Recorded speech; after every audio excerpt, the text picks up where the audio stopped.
We've got a double header today because, unfortunately, the Healthy Swings Home Run Derby was rained out last night. In the first show, though, we're going to be talking about Broncos OTAs. I've got a bunch of notes from yesterday's practice. Plus, the Broncos brought J.K. Dobbins to Denver, but then he left without a deal. We're talking about that. We're going to wrap things up by talking to a couple of our diehards who are going to call in the second half of the show. Should be a good one. Make sure you stick around and tune in.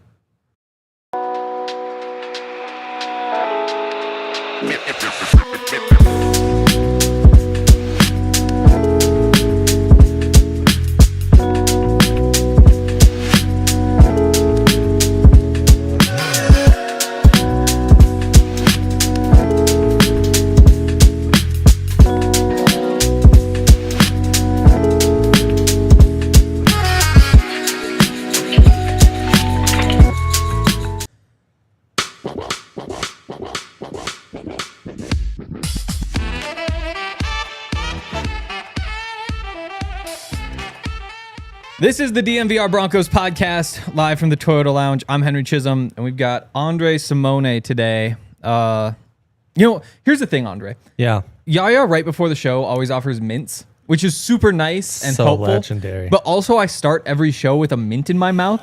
Yeah. And I don't want to crunch it into the microphone. I'm tempted just to swallow the whole thing and hope I don't choke. Oh, man, that'd that'd be be baller. Sitting here sucking, Yeah. Yeah, no one does want to see you sucking. No doubt there. There we go. Boy, good thing the Healthy Swings got rain delayed. Yeah, that's what they're saying. That's more of us. Oh, I was going to wear my Healthy Swings jersey It would have been an unhealthy today. swing, though. It would have been. It would have been risking Wouldn't lives. want people getting pneumonia. That's not what they're about, no. Yeah, so what happened was we got out there. Home Run Derby was supposed to start at like 5:30. I got out there like maybe 4:30, 4:45. Light drizzle. And we knew that was a possibility. We just it slowly started raining more and more and got to the point where they realized, like, we just can't have the home run derby. So the whole thing, unfortunately, got called off around 6. They realized it wasn't going to happen, which sucks because it would have been a lot of fun. It would have been a chance to promote UC Health and their Healthy Swings and all the money that they raised. They still raised a bunch of money for the Freedom Service dogs. But yeah, instead of having, Quinn Miners, Cortland Sutton, all those guys, we've got Dre, which to me, honestly, might be an upgrade. Wow. Oh, that's so sweet of you. Yeah. Thanks, Hank. Practice. Yeah. Exciting stuff. Also, we got to talk JK a lot. Yes. So you can use that as a device to be like, JK. Remember that? Wow. Remember those? Yeah, those are good times. That could be the shirt. If we need a Dude. t-shirt idea, if they actually sign him. Come on. Yeah. Now we're talking. Also, today, we're doing Diehard call-ins for the first time. Yes. This is something the Nuggets guys have been doing a lot. I think they do every Friday Every now. Friday, including this Friday. Later today. So if you're a diehard, you could jump on that. You could double duty, like myself, like the two of us, Hank. Totally. You could be a diehard double dutying. I'm actually on triple duty today.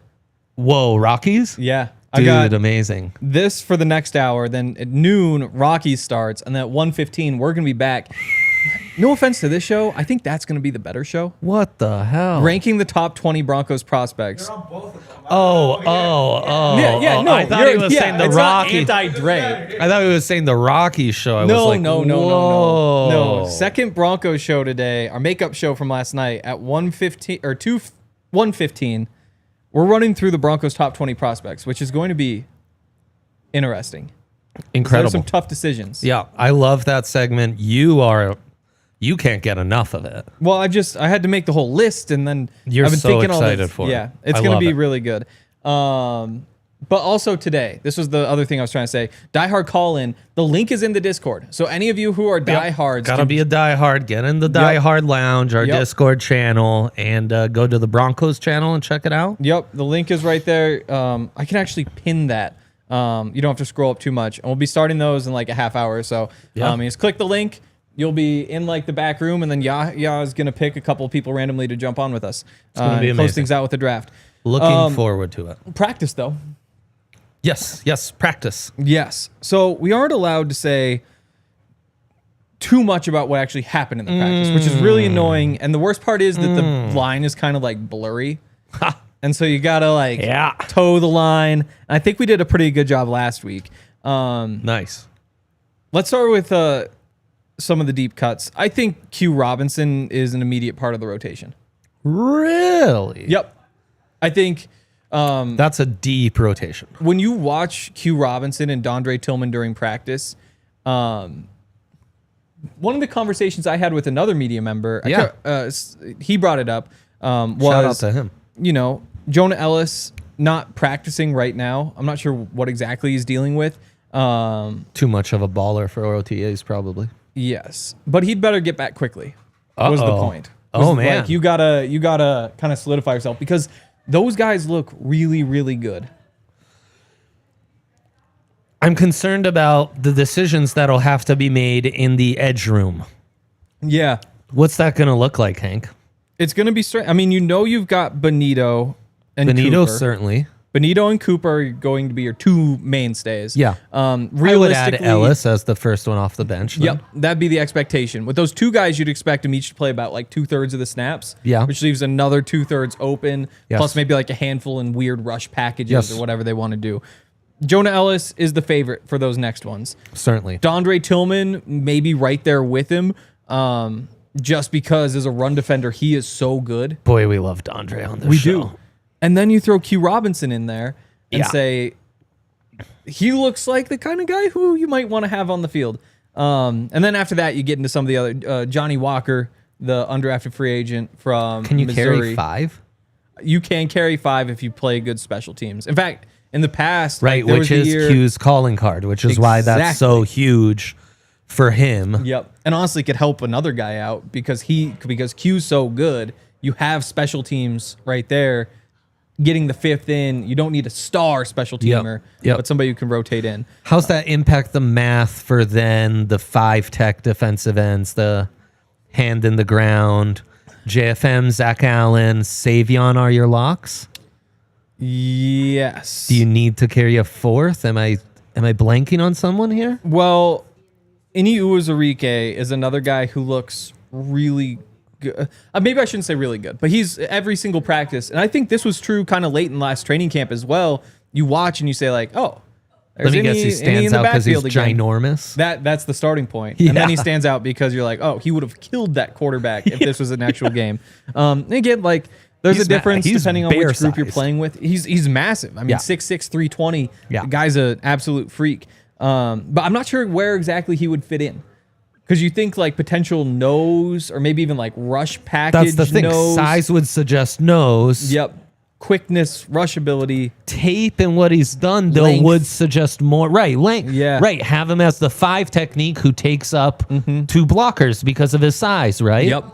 And so and you opens say, up 1-on-1s and what have you. as of now, your defensive line, when you got all 3 out there, you've got DJ Jones as your nose. Malcolm Roach backs him up. And DJ plays like about half the snaps, so it's kind of that 50-50 split. You've got Zach Allen, who played a significant number of snaps. I think it might have been the most of any defensive lineman like in the 90s. So he's mostly holding down that 3-tech spot. And the 5-tech spot, you've got JFM with Savion Jones backing him up. So if you look at Ini and say he could be your backup 5 technique, that might be, 3 technique behind Zach Allen. It's not a lot of snaps, but maybe that's where he fits in. Or maybe, I mean, more likely probably his 3rd string behind Roach. And Roach bounces around and plugs whatever gaps you really need. I mean, it's part of having a superstar defense. Yes. All of a sudden you get some roster decisions that are, not to be undermined. Like some tough roster decisions. You still have like Jordan Jackson, who was kind of their 5th defensive lineman last year, who was playing a bunch. Yeah. He's still competing. Okay, well, I didn't mean to derail us. No. We'll get back into some of those guys this afternoon, though, talking top prospects. But that's impressive that Uwazurike is a weird one to rank. This early on is looking that good. Yes. I think that's noteworthy. I would agree that it is. I also think it's one of those advantages of going after guys from blue blood programs. That jump for them in OTAs isn't going to be that big, right? Yeah. Like you're mostly competing against a lot of younger players. Yep. Oh my gosh. I'm so sorry about that. Undrafted free agents, what have you. And yeah, guess what? At Bama, you're playing against a lot of guys at that level, if not better. Yes, absolutely. We'll get into some of those numbers this afternoon too, but all the numbers would say Bama was making a huge mistake not playing him more on defense. Like if there was a pass rush down and Q Robinson wasn't on the field, the numbers would say, what the hell are you doing? I guess that would probably be a Kalen DeBoer decision. Yeah. Whoever the defensive coordinator is now. I don't even know. Right. We'll find it. We'll find that for this afternoon. Let's see. What can I say? I would say Devon Bailey made a couple of tough catches. And I think that's that's what he needs to do, right? I think that that he's pretty smart. He gets into the right parts of the field. Yeah. He'll get you your 3-yard catches, your 4-yard catches. The key for him is probably twofold. First of all, you need him to be able to produce after the catch. If he could tick up in that area, then all of a sudden you start saying like, okay, this is a little bit more valuable piece of the offense. Take advantage of that size, right? It's hard for DBs to bring a guy that big down in the open field. So let's try to strike on those opportunities when they present. I think that's a strong note there, Hank. And then the other piece is first of all, if you can add the run after catch, great. If not, more contested catches. Yes. Make it so that you feel kind of unguardable. Like maximize that size. Exactly. And if you get one of those two going, then there's an expanded role in the offense. And he made a tough catch. Sticking with the receivers, Sean Payton was asked about Troy Franklin. Yes. And he said, you guys haven't been able to see all the plays because we're not out there every day. We're there 1 in every 3. Yeah. He said, but there have been a number of explosive plays. He can run, and I would say a strength of his is ball in hand after the catch. He can run after the catch. He's doing well. Hell yeah. And I would agree based on what we've seen. Troy, eye test. More developed? A little more strength? Those legs looking a little more muscular? I'd imagine you are allowed to share information on this. No, that's allowed. And it's really nice when Sean just says the things that happen to them. That's right. It is Because nice. otherwise you're like, how much has this been tweeted about? That's it's right. like, oh, it's been tweeted about. We can go with it. But yeah, I would say I think so. But the number change makes that tricky. Like it can sound like a joke where it's just like, I don't know. But you go from number 16 to 11. The number is so narrower. true. You look bigger. And so I'm not sure if he is bigger or if it's just like the number is different. Also, while we're on the looks, Quinn Miners cut his hair. Yeah, he had the dreads on top. Yeah, interesting. Which is one of the reasons I wanted to get him on the show last night. I mean, not the number one where reason. his strength comes from. Comes from the belly. Oh, okay. He still has the belly going. Hell yeah. I haven't, because he was wearing one of those little hats on top. Hell yeah. So I didn't see what exactly it is. Like did he just shave it all? Has he got a little fade going? Right. But we don't know. Never saw. We'll see someday. Would have seen on the show yesterday. Dang. Wow. Yeah. Okay. Seems like the kind of guy who would have hated being asked This about his is haircut. like big. I was not expecting such big news. Yeah. That's big. Oh, if we're talking style. No, while we're on the note, I saw Drake Greenlaw for the first time yesterday. Hell yes. Obviously not working with the team. He has the thigh injury, but came out maybe 2/3 of the way through practice and was standing on the sidelines. Apparently did the same thing last week and I just didn't notice. Nice. But he is a big dude. Not tall, but just like wide. Yeah. Like it's when you look at his waist, where you're just like, this guy is built like it doesn't make any sense. He's just muscle stacked on muscles. And again, like working with Todd for 2 years, I guess I've seen 6 foot 230 before. And it does add up. But when you think of Dre Greenlaw, you think of, the speed, the explosion. Like you look at how Alex Singleton's built. They get 6'3" versus 6 foot, and it's more like long and lanky.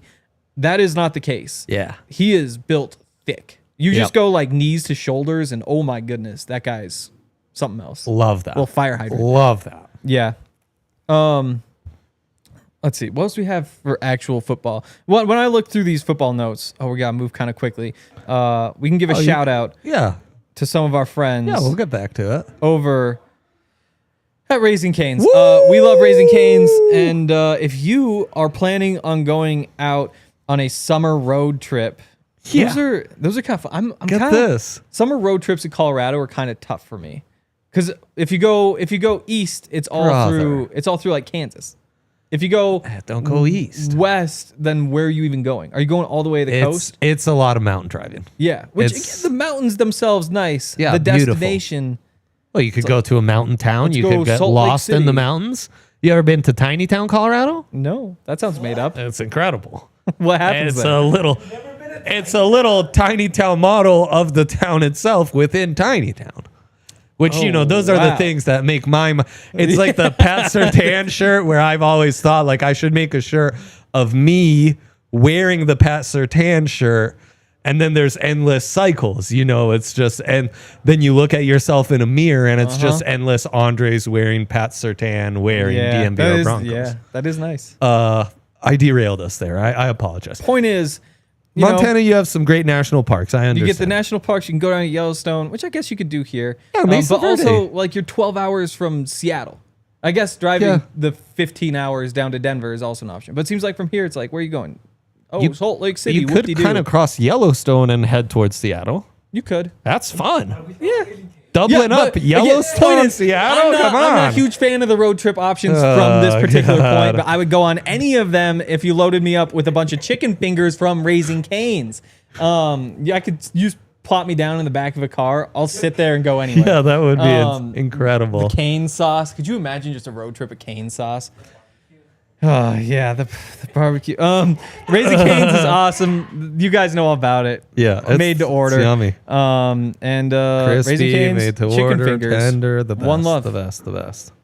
Got to give another shout out. Let's try to stay on subject here. Might be tough. Mando. Mando. Again, if you were going on a road trip, Mando would make you the most popular person on that road trip. Yeah. Because those can get a little smelly. So true. Yeah. When you're sitting there all day, car gets hot. And it's because, maybe you put deodorant on, but you didn't have that full body deodorant. Yeah. You didn't apply it to the nooks and crannies that really need it. Mando's all about the nooks and crannies in particular. Yeah. They've got, the different spots that smell. They'll handle any of them. Yeah. They'll keep you smelling fresh, smelling clean. All sorts of great smells: bourbon leather, Clover Woods, Mount Fuji, Pro Sport. And you can go check them out with their starter pack, which is for new customers. Comes with a solid stick deodorant, cream tube deodorant, 2 free products of your choice, and free shipping. As a special offer for listeners, they can get $5 off the starter pack with our exclusive code. That's 40% off. Use code DNVR at shopmando.com. That's SHOPMANDO.com. Please support our show. Tell them we sent you. Smell fresher, stay drier, and boost your confidence from head to toe with Mando. Nice, man. Nicely done. Sometimes when we get our notes for the ad reads, they're really big sections of do nots. And boy, can those throw you off. Facts, man. Because you go through and you just see like a word in there and you're like, oh yeah. And then you're like, oh no, it's the do not section. Yeah. And a lot of the time they're things you would never think to say anyway. Said the do not. Yep. Yeah. Yep. That's the worst. Skim read will get you. Skim read will get you. No doubt. Let's see. We got some call-ins starting here in 10 minutes. I think we got pretty much everything. Postpone those too if you want. True. We've got pretty much everything we need from practice. Court looks good as always. Yep. Bo's talking ball with PFM. Yeah. Let me see if one more thing has been reported, and if it has, then we can talk about it. Okay. Okay. We're gonna look into that. Because again, I'm not gonna be the guy who says things that I'm not supposed to say. No, not us, man. Not us. Actually, DJ Jones said it. DJ. So he was asked about Dre Greenlaw, Talanoa Hufanga, two of his former teammates and current teammates now. Said they're game changers. Just go back and watch the film. Don't even watch the highlights. Just play or just watch them play after play. You'll see. Hufanga had a pick today. They're special, both of them. Love that. Little Hufanga interception. Yeah, a little Hufanga interception. Not a ton of those in the NFL. No. So it's good. Yeah, it is good. Getting those in practice. Yeah. We'll just leave it at that. I don't know. If say a number 1 through 3. Okay. Let's say this is a random number for the quarterbacks that were practicing. Yeah. I don't know, like first something like string, let's say. String. Yeah. Random word. If there are like 3 pieces of string on the table, which piece of string? Of those quarterbacks, who would you say threw that interception? Well, 1, 2, or 3? I would say that one thing that I would say is that, there might have been a little hold on the defense on the play that may have affected, if I were to say one thing about that. Totally. Yeah. Okay. If I were to say one thing about it. I think that's clear to all of us. So I think that there was a conversation of like, it might not have counted, but hey, there he was. There I say that Hufanga interception might have more meaning. Yeah. Again, it might not have counted in a game because there was one practice, one little hold. One little hold that may have negated it. Right. Love that for us. Yes. It's practice. JK Dobbins. JK Dobbins. He was in town. Sounded like a 2-day visit. Sean kind of downplayed that aspect of it. Said like, he came in last night, but sounds like he's going to be here tomorrow. But they talked. I wish he was here when it was more sunny, It's a good sell. Yeah. Yeah, he's used to that San Diego weather. It's hard to sell you on the 300 days of sunshine when it's just gloomy for both days in junior here. He left town without a deal, though. Correct. And facts. I guess Sean talked about it. We can start with that. Asked about J.K. Dobbins and what he said. Boy, did he answer a lot of questions yesterday. You love that. He said he's coming in. I think he got in last night. I think he's in the building, or he's going to be in the building here pretty soon. We'll have a chance to visit with him. We'll see where it goes from there. He said he's just another good football player that we've seen firsthand, that I've seen for a while. Just the importance of that position group. We really like the group right now that we're working with. Just another opportunity to possibly bring in another good football player to help us win. Okay. Yeah. Not any like groundbreaking stuff in there. Yeah. It's coach speak for sure. Pretty much coach speak. What do you think of J.K. Dobbins as a potential Bronco? I would, he would be top of my list as far as someone you can sign. Of all the street free agents currently available, he feels like by far the youngest. I guess Cam Akers just slightly younger. Has more power to his game, which I think you do have RJ Harvey, who's well built, but RJ Harvey's not a 220-pound running back, right? Mm-hmm. A little more slender than that, and he is a rookie. So JK, the concern's always going to be durability. Yep. Well, you're just hedging your bets by having someone who can spot RJ for the first 4 to 8 weeks, So from that, as a street free agent, feels very smart. And it's something we were touching on even when we were doing our day 3 broadcast of the draft. Those picks kept coming through and they weren't doubling up on rookie running backs. And we were saying, well, guys like J.K. Dobbins might make sense, So yeah, I think it makes a lot of sense. I'm honestly surprised they didn't lock him up. And that nothing happened with this until at least several months after the draft. Yeah. We're a month and like a couple weeks after the draft. Mm-hmm. And I wonder if they'll try to bring in other guys. I thought Gus Edwards had his moments with the Chargers last year. Nick Chubb obviously still out there. As I mentioned, Cam Akers. I'm intrigued by what will happen. I would feel a lot safer and more covered if they did sign a veteran back. Yeah.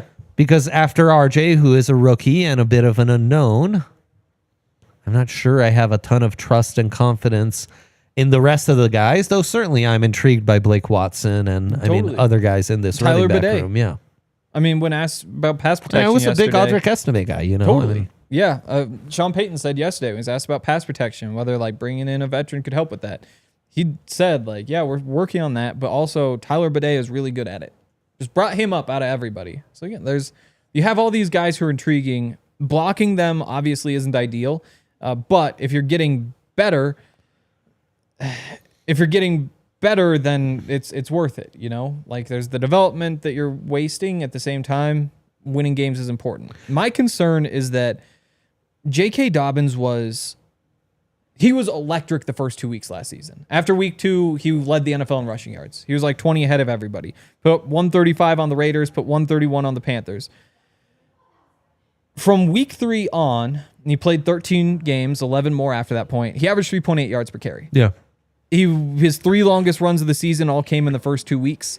After that, it's that Broncos game where he has 20 kids. The only game with 20 plus carries, right? Yep. And that's the only time he came close to 100 yards, put up 96 of them, long run of 20.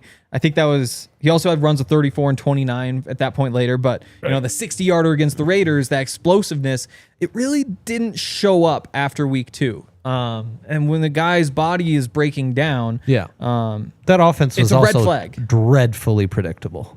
It was. Like, but do you remember Herbert had like dead ball era numbers in those first 4 weeks? Yes. Like he wasn't passing for over 150 yards a game. Absolutely. But it's another one of those offensive lines similar to the Broncos where you say, how are they not getting more out of this running game? Because look at the talent that you have right here. It just doesn't add up. And I think to me that was, I don't know, I wasn't drawn to Najee Harris, but that was the appeal, is that, hey, you're playing in a bad offense behind a bad offensive line. Like, sure, it's 3.9 yards per carry or whatever, but does that play up when you get to a better offensive line? With Dobbins, you look at those first 2 weeks and you have to give him credit. Maybe it's fluky and not just like he totally broke down and wasn't the same guy, but it would stink if you get to the end of the year and you say, hey, we have to keep riding with this guy. We know that he isn't what he was at the beginning of the year, but he's still averaging 4.6 yards per carry for the season. We can't put him on the bench. We got to roll with him. And then he puts up a stinker like he did in the playoff game, 9 for 26, less than 3 yards per carry. I think that'd be a mistake. I think that's the concern, because when you start the year with those big numbers, it's tough to pull the trigger and say, like, okay, Audric gets a shot now. Yeah. I mean, aren't they kind of missing that bell cow back, though? Audric aside? Yeah. Like, it's a running back room with a lot of plausible Alvin Kamaras, but not a ton of Mark Ingrams. Totally. And I mean, with J.K. Dobbins, 195 touches or carries last year, Javonte Williams led the Broncos with 139. So you take 55 carries off his plate. Does he look better at the end of the year? Potentially. Yeah. Now, I mean, the slowdown started in week 3, not week 9. But, you know, there's still a path. They're another year removed from all these injuries. Can his legs hold up a little bit longer? And honestly, part of this is I've just been burned by, like, I thought Melvin Gordon was going to be a Pro Bowl type back, and it was like he was fine, but fine with the fumble problem, and all of a sudden that's not fine. You know, Jamal Charles didn't really pay. It seems like a lot of these guys just haven't really hit. It's made me a bit wary of the strategy. Totally. I mean, he's a street free agent. I think you shouldn't expect too much. Even the usage he got from the Chargers last year isn't something you should necessarily expect because they actually prioritized him as a free agent. This is more of a guy who's getting, you know, more of a visit. Totally. So I think it's a different caliber. But maybe that's something that helps Audric Estime put his role into perspective and kick things into high gear, you know, because that might not hurt. Yeah. At the same time, though, if I think right now we just don't know what Audric Estime is. I mean, Sean Payton said that last week. Like, the grade is basically an incomplete because he just didn't get enough touches to have an evaluation. If you go through the season and say, oh, J.K. Dobbins, we're going to give him the touches and he does just well enough to get by, and you go into next season saying, like, yeah, we still don't really know what we have in Estime, like, it's not the end of the world. Like, it turns out to be a waste of a 5th-round pick because you just never really tried it.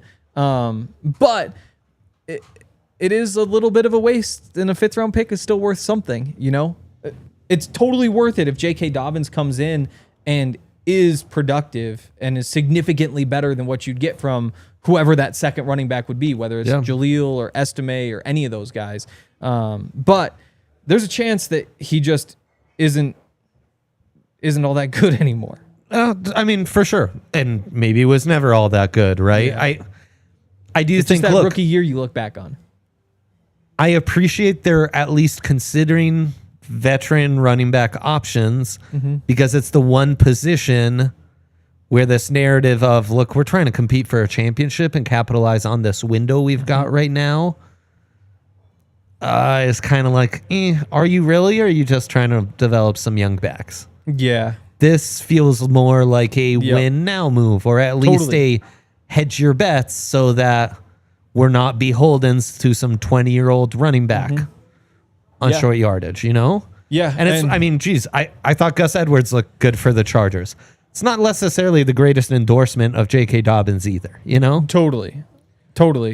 The Chargers put that weird tag on him, the unrestricted free agent tag, which basically means that he counts as he counts in the comp pick formula. Yes.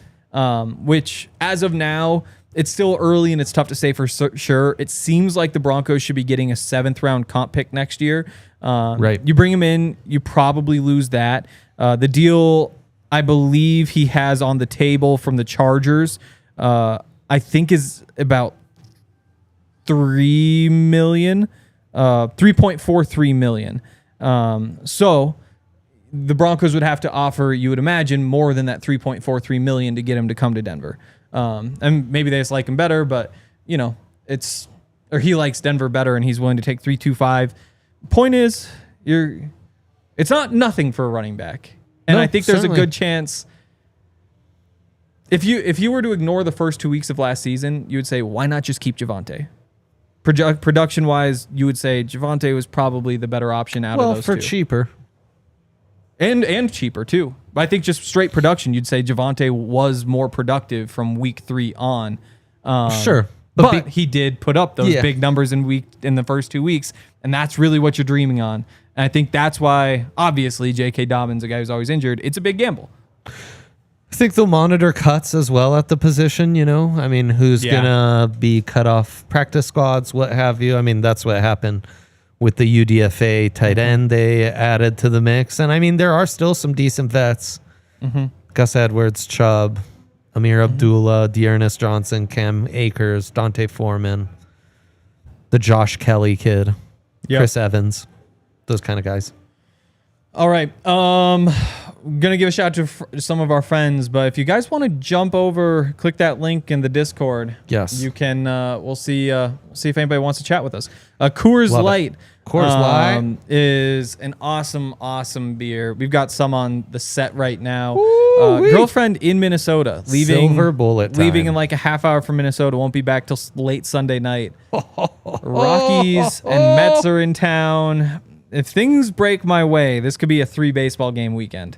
And my hopes are high. We'll see, but obviously if that's the case, there's nothing better than just sitting there. I'm not big like You're choosing get up chill and at walk Coors around. Field. Yeah. You get there. What's more chill than sitting? Right? Maybe laying down? Dude, laying down is so chill. It is pretty chill. I Especially struggle on, like, to a stay couch. awake when I lay down. It's so chill. Yeah. Woo-hoo-hoo. Yeah. Coors Light's the best. It's great there. $3 Coors Lights before first pitch is a steal up on the rooftop. Baseball games, whatever you're doing in the summer, all sorts of this sort of stuff. Just can't really beat a good old Coors Light. Yeah, grinding some J.K. Dobbins stats. Yeah, grinding some J.K. Dobbins stats. If you want to make the most out of the times you choose to chill, choose Coors Light. Get Coors Light delivered straight to your door. Visit CoorsLight.com/DNVR. Celebrate responsibly. Coors Brewing Company, Golden, Colorado. Beer. Just says beer at the end.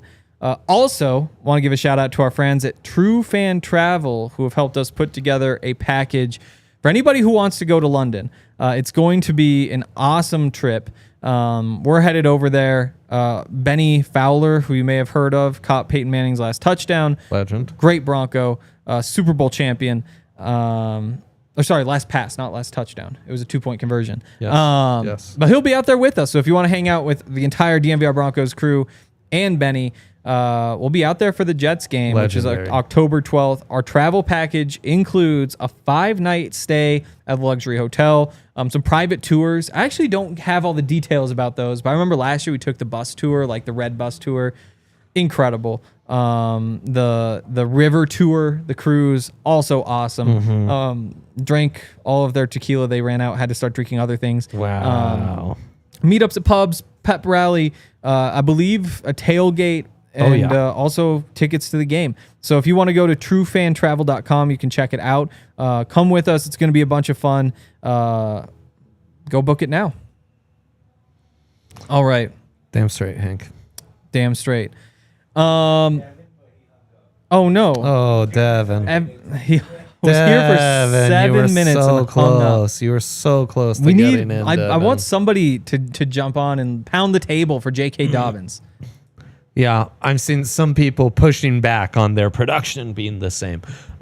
Which is interesting to me. Post the first 2 weeks, I mean, technically he had like 100 more yards. Now, if you were in total yards and you accounted for the receptions as well, Javonte would have more. And what Hank's also saying is Javonte had 60 fewer carries, right? So that factors into on a per carry basis. Yeah, if you again, what I said was ignoring the first 2 weeks. And if you ignore those first 2 weeks, then Javonte was at 3.9 yards per carry, and you have Dobbins at 3.8 yards per carry. Yeah. Again, like there's more volume there. There's whatever else. But again, like point is, what you're saying is, if you take out those 2 games, he basically was what Javonte was. Now, the fact that he was able to put those 2 games up is why you would be tempted to take him and give him a few $1 million. Felt more effective as a downhill runner. I think that'd be the bigger difference. Forget the stats, the age, the contracts. Yeah. To me, that's where. Now, undoubtedly, Javonte more durable. Yeah. I mean, I don't think that can even and pass come protection. close to be argued. Not that Dobbins is bad, but Javonte turned out to be really good. More established receiving chops too. Definitely. Yeah. Yeah. Interesting.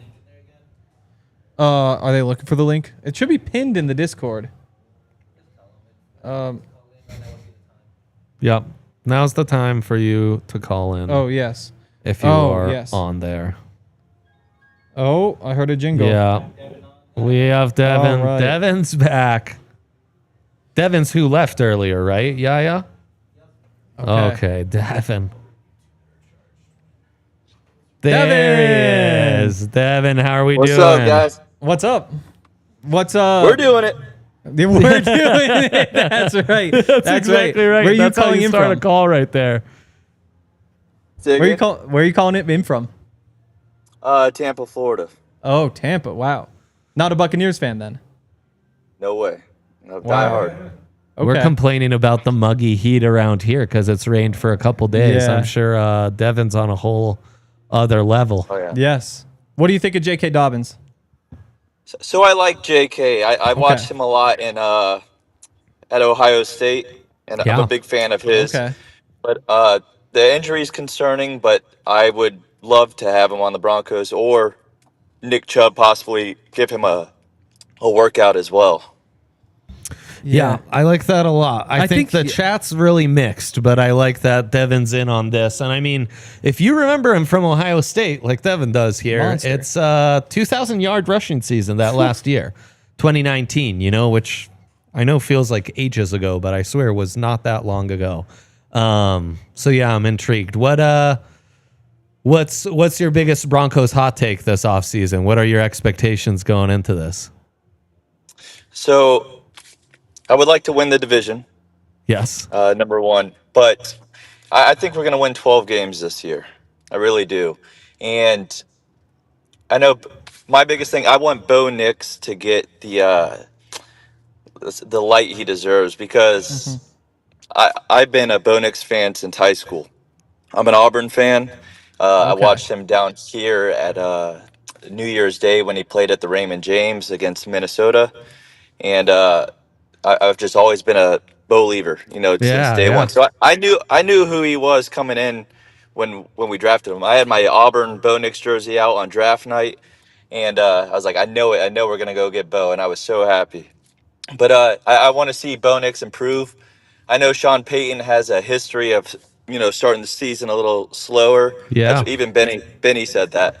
Dude, so Benny's insights on that were amazing. How they pare down the playbook after the first couple weeks, and how that's such a factor in Sean's teams being kind of slow starters. I love that you referenced that.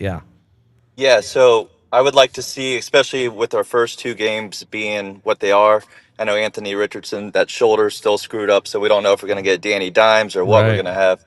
But I would like to see at least go 2-0 in the beginning, get that good start to kick off the season, and win the division would be great, number one. But my biggest goal is get 11 wins. So you take that step bigger. Yeah, I was talking to Benny about this a little bit yesterday. And what he said, and I honestly agree with, is the Broncos will be better this year. Like, I'm confident in that. Like, the football team will be better. Whether they can actually get more wins is going to be tough, though. Like, it's definitely possible. But when you look at what they did last year, they beat every team that they were better than. Like, we used to go record-wise, they didn't blow a single game. And that's obviously credit to them. But you need to start stealing some games from teams that are better than you. And you also need to continue to not blow those bad games, which typically in any given year, you're going to lose a couple. I think it's interesting when you go back and look at the Bengals because they almost did the same thing. You know, they didn't really beat anybody better than them. They took the Ravens to overtime. They played another close game against the Ravens. They played a close game against the Chiefs, but then the problem for them was that they blew a game against the Patriots. They blew another game against where is it? Steelers. There we go. And what winds up happening is that's the difference between making the playoffs and not. And so for the Broncos, I think that they're going to be better. It's just whether you can trust them to actually just win all those easy games again, or whether they just blow one, you know? Right. Yeah, I mean, the AFC is also loaded, which always makes that hard. You bring up the Bengals. What'd you think of what was Bo's like storyline at Auburn in your eyes? Because we all see it from the outside where it's like, okay, this guy's supposed to be a future of the program. Things don't really go well, whatever. Yeah. And then he's gone. But as an Auburn fan, like, obviously it's still like good vibes with Bo. Yeah, definitely. So the fact that he came in as a true freshman, won the starting job, beat Alabama in the Iron Bowl. I think Surtain was going against him in that. But we That just was a great game. we had Gus Malzahn, which I'm not a Gus hater and stuff. He came up with a lot of trick stuff, but I just feel like he never had a great line. He never had the same coaching staff year after year, and it was just always getting thrown to different systems. Brian Harsin, all this stuff. So it wasn't really fair for him. But everyone in Auburn, they still love him, you know, and we're happy he was on our team. Yeah, an institution for the Tigers around there. Do you have any questions for us? Let me see here. You really should try to get Hank to disclose information he can from OTAs. That is always a fun game. That's always a fun game. Oh, I did see in the chat that other people did say it was Riley who held a receiver. It would have negated the play. It might have been a bit of an overthrow. It was a bit of an overthrow from Bo. But without the holding, does the ball go over his head and get to Hufanga? Who's to say? Yeah, I guess one question I would have is because a lot of people don't know this, I don't know it. When you guys are out there at OTAs and minicamp, training camp, what are the things that you're not allowed to report to the public? Like, is it a certain amount of, like, what information? That's a great question. It really depends. The official rules are you can't give play-by-play, I think is the one. And then you can't say who is working with which groups or any sub-packages, anything like that. And you can't give any details about trick plays or get really too in-depth of anything scheme-wise. It's a little bit gray.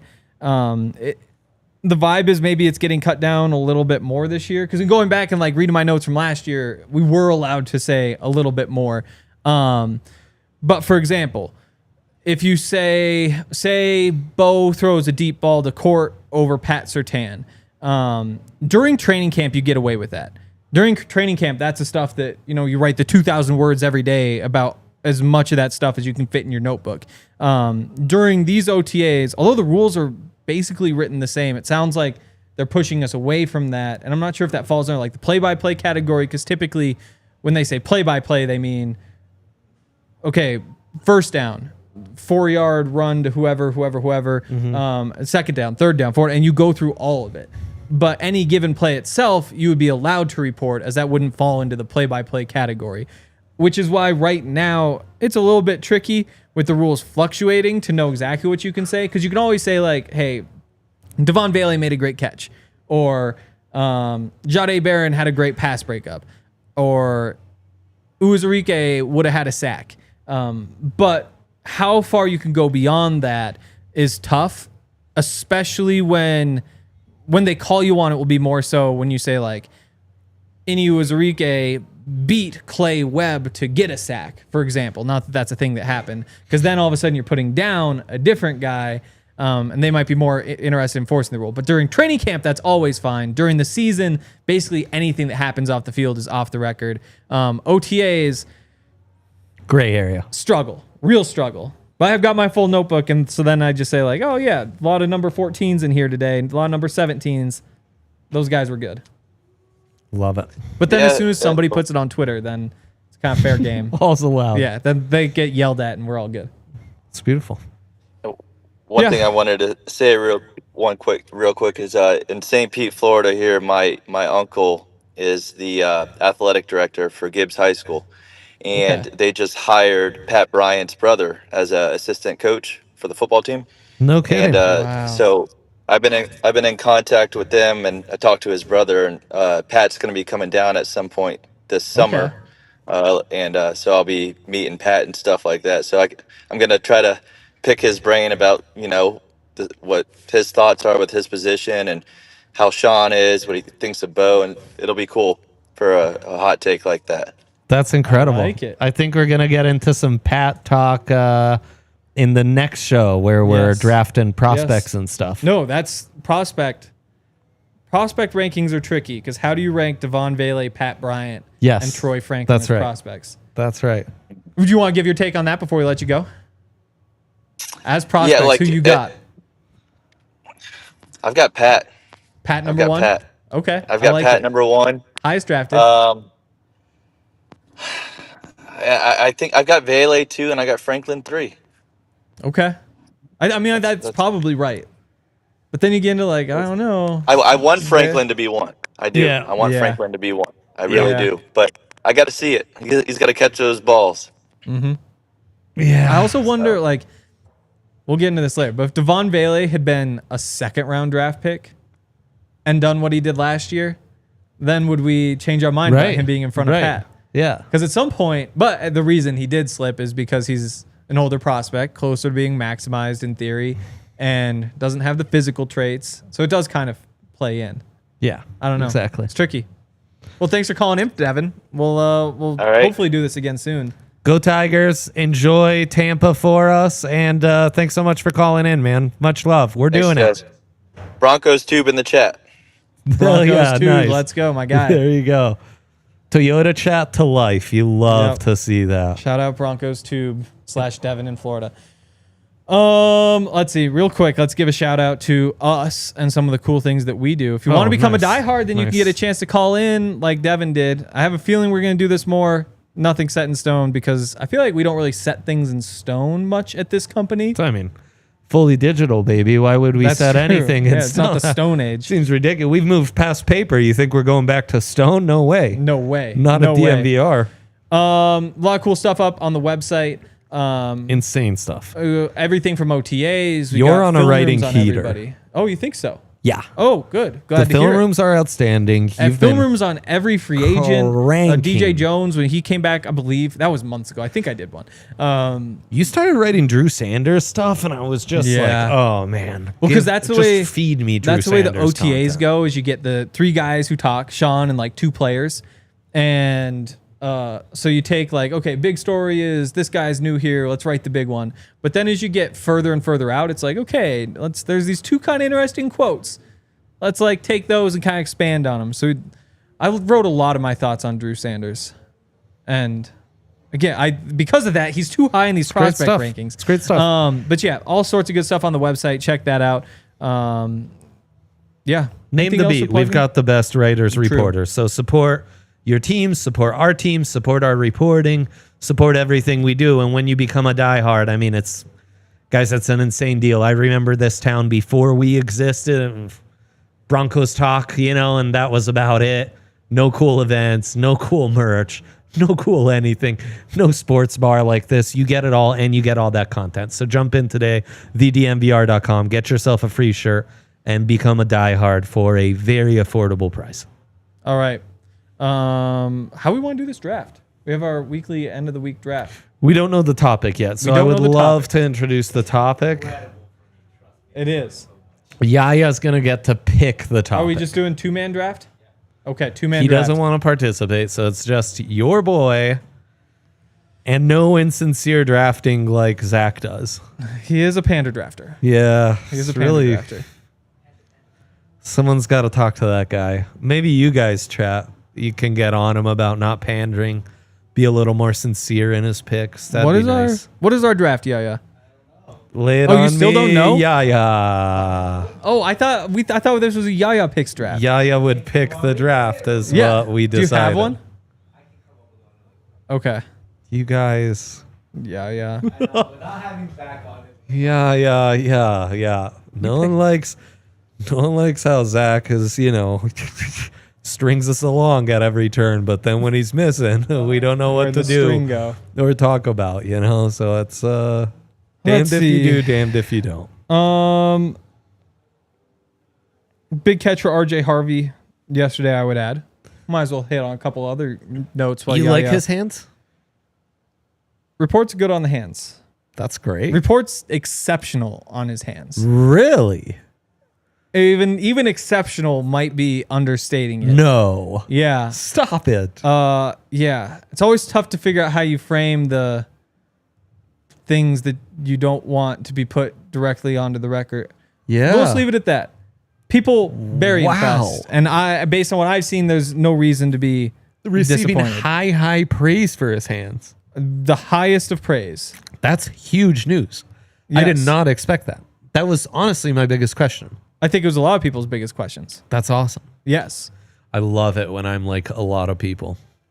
All right, Yaya. Sternod still making plays. Anytime. Oh, we do have it. Favorite sports numbers draft. Favorite sports number. Damn it. Okay. Okay. Looks like I'm picking first. Sure. Well, let's see. Give me number 1. All right. I feel like the number 1 has a solid.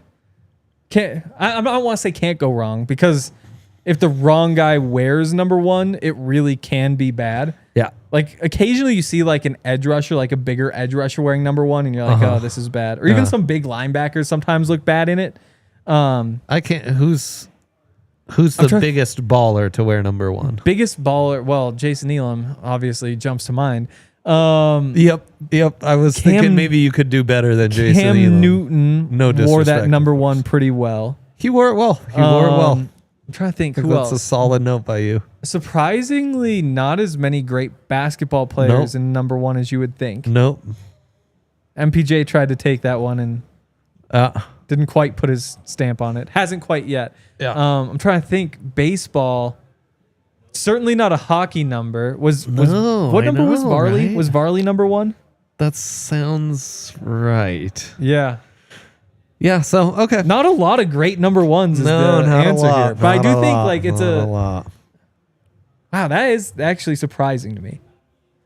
Yeah. Guys lose the draft. Okay. Yaya, give me number 7 and 23. Oh. Those are the other 2 obviously that you think of. Oh, shoot, huh? Yeah. No, those you are you would have picked one of those at the first. Those really are the best. Especially in Denver, it's going to play up well with that Zero number prep, 7. but yeah, give me 7 and 23. Yeah. I mean, 7, you start with Elway. Gosh. But then it's like everybody, like Ronaldo. Like you have, I mean. Total, it's elite soccer number. Vic. Elite soccer number. Honestly, 7 is just one with style. David Beckham. Yeah, some say it's I don't know if you knew this, but some people say it's the perfect number. Really? And by some people, I mean it's an old-timey religious theory, I believe. I think it is, yes. So yeah, it's also the perfect number. Might even be multiple of them. We support them all. Might be. We do. John with throwing out a 68, which is kind of... Yeah. He might be onto something. Yeah, no, Daniel, as 7 came out of my mouth, I too wondered, am I pandering? But it's genuine that I think that's a great number, and I loved Elway. I'm also older than the typical co-host you have. Actually, I guess I'm Zach's same age, maybe a couple years older. But yeah, like I remember growing up and loving John Elway. So yeah, and as we mentioned, elite soccer number as well. I feel so stuck here. The chat's throwing out some great ones. Yeah. D-Rose is a good. Oh, Tracy McGrady. Okay. That's all time or as number one. Number one's solid. Number one. Chauncey with the Nuggets first iteration, then 7 second iteration. An homage to our great city, of course. Jeez. If I told you have back-to-backers, would that help? Okay, give me 21. I don't. 21's got some good jersey good. aura. Yeah, you're big on the ones, huh? No, I think that's always, that was always cool, and now I'm rethinking because 10 is really tempting here, but I already have number 1. Well, 10's elite. A soccer number, it's elite. It's Damn also it, a quarterback number. I gotta take 10. This is not gonna go well for me. No.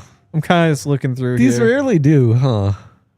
Yeah. Why do you think that is? The thing is, I come in so confident too. Yeah. I'm like, oh, this is the one where I'm gonna kill it, and then oh, darn. shoot. Breaks my heart. It breaks my heart, honestly. Give me 11. It's an elite soccer number. It just is so slimming, as you were mentioning about Troy Franklin. Elite wide receiver number now. Yep. Good quarterback number. Yep.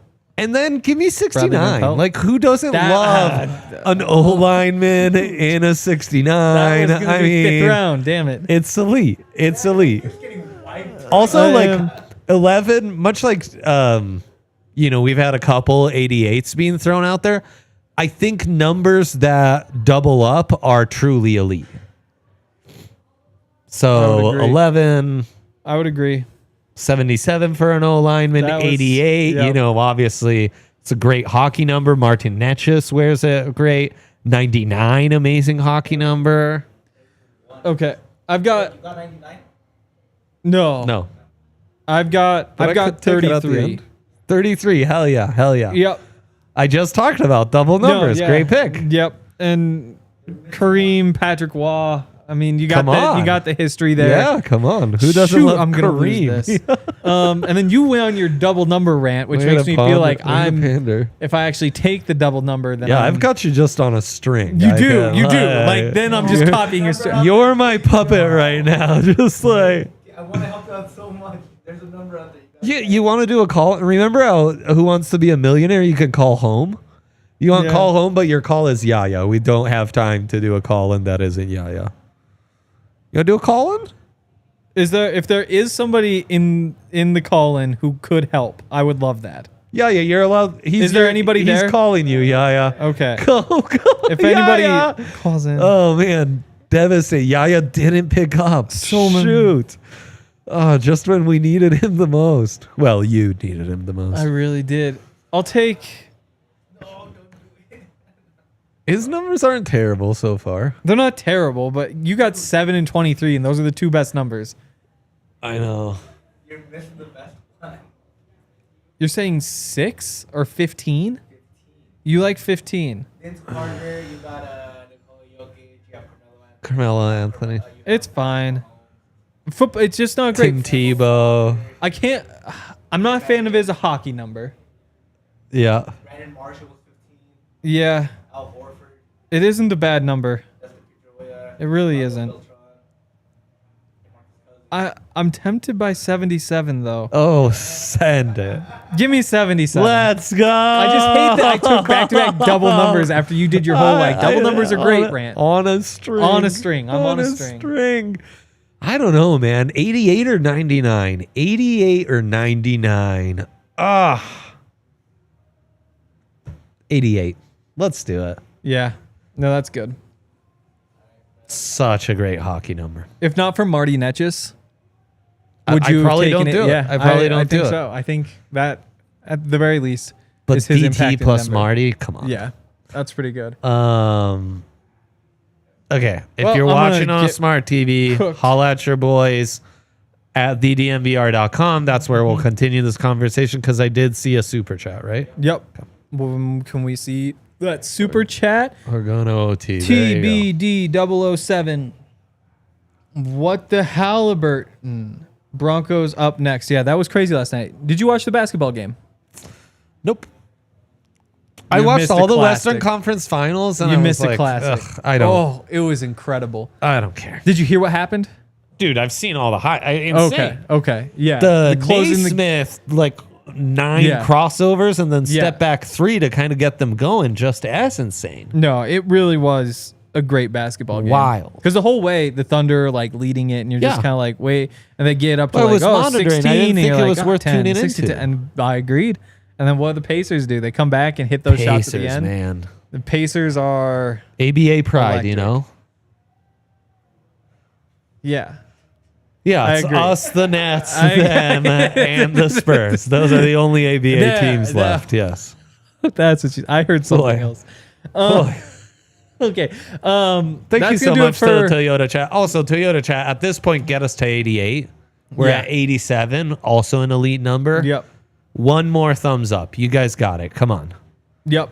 Thank you, Kyle. Andre crushed it. Really Again, appreciate we it. will be back in an hour and 14 minutes. We're ranking the top 20 Dude, Broncos prospects. this And I one's think gonna this is be going to be electric. Electric. And so just so you can start mentally preparing, anybody who's played less than 450 snaps, special teams not included, Create your boards. eligible. Create your Very boards. interesting. And we will see you then. I love you all so much. and if you Thank want you for to tuning kill in. an hour, I'm about to jump over onto the Rockies show that started 90 seconds Let's ago. go. Let's go. We all silly like the mayor.